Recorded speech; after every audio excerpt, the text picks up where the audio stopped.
This Sunday, senior Pakistani officials said that eastern Punjab province is suffering its biggest flood in its history. 2 million people are affected. Water levels for three rivers are at all-time highs. Local authorities are turning schools and police stations into rescue camps, many evacuations being carried out by boat. Pakistan, one of the countries most vulnerable to climate change and global warming, has worsened monsoon rains this year.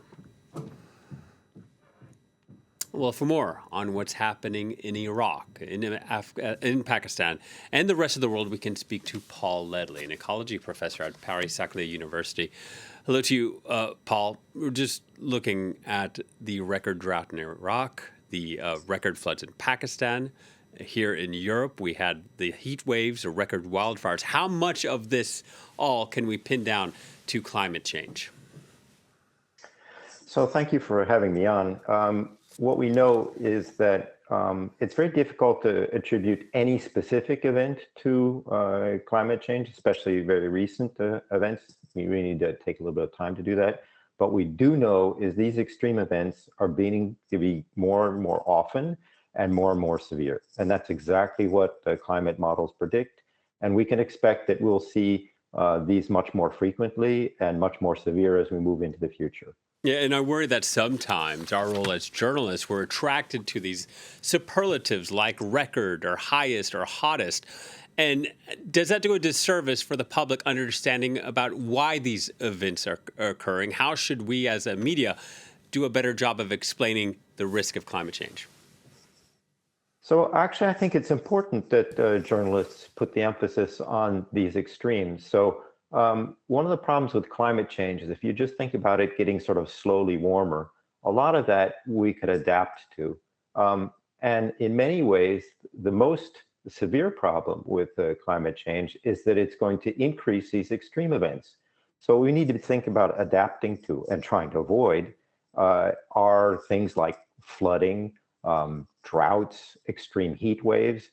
And we need to get people to think, move away from thinking it's just going to be, 2, 3 degrees warmer or something like that, which is actually going to be a really big problem. But people have a tendency to think that that's not going to be so bad. Yeah, It's these extreme events that are really going to cause problems. right. Those extreme events become more extreme and occur more often. But even 2 to 3 degrees, as you mentioned, that is a dramatic shift in terms of biodiversity. What would that mean in terms of like concrete effects on the environment? So I think there are many ways that you can look at that. One of the things that I work on is the effects of climate change on forests. And what we already see is that droughts and high temperatures are already beginning to kill a lot of trees across the entire world. And the IPCC, which evaluates these things, clearly shows that forests are beginning to suffer from climate change. So that's one way to think about it. Another way to think about it is in terms of human health. So in Europe, for example, we're beginning to be invaded by mosquitoes that carry very dangerous, what used to be tropical diseases like dengue and chikungunya.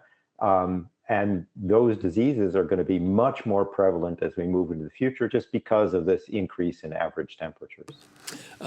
Paul, I know your domain is not politics, but I just want to get your reaction. In the past few days, few weeks, potential hirees at the U.S. National Weather Service being asked to explain how they would advance Donald Trump's agenda if they're hired.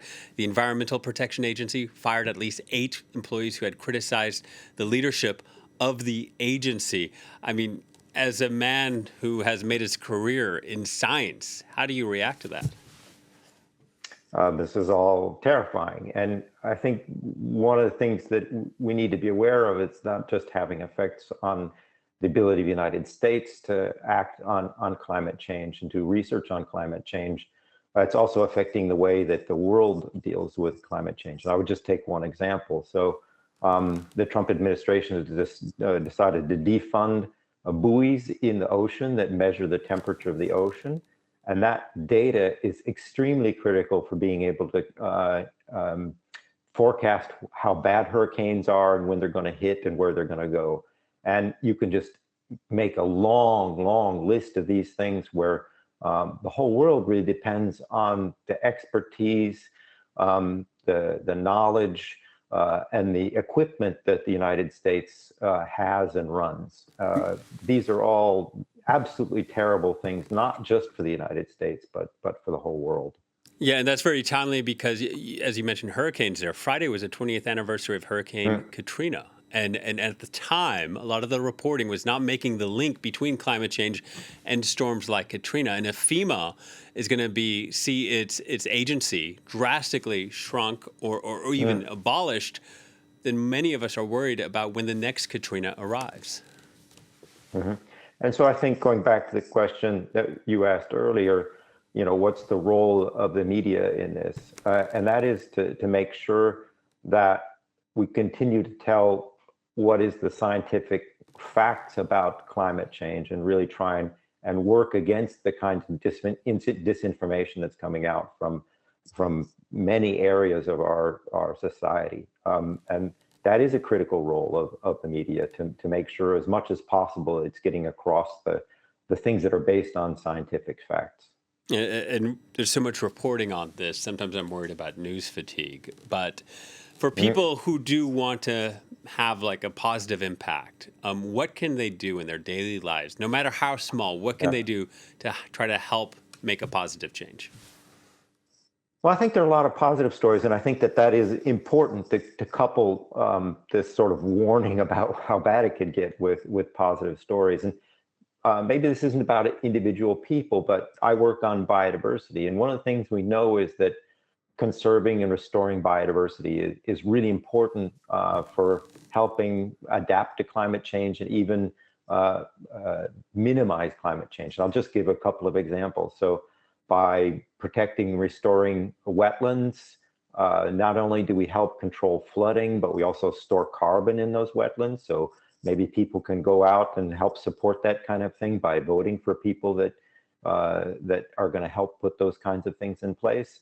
We also know that green spaces in cities are incredibly important to help people adapt to climate change. So we know that these heat waves really have a most severe impact in city centers.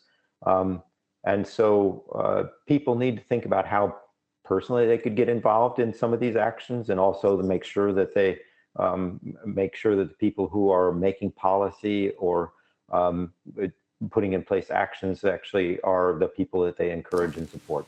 And Paul, in your field, in terms of biodiversity, is there any sort of cutting edge technology that is helping researchers push their cause or find new data that helps us understand what's at risk here? So people may also have artificial intelligence fatigue, but artificial intelligence is really completely revolutionizing our ability to work on biodiversity.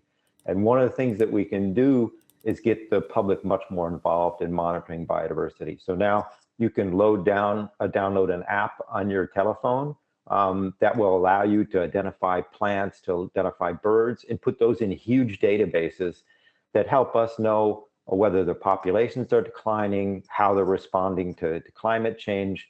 And AI is a really fundamental part of being able to build those apps that can correctly identify a species. And it's also a great way to get the public involved in understanding these issues and acting.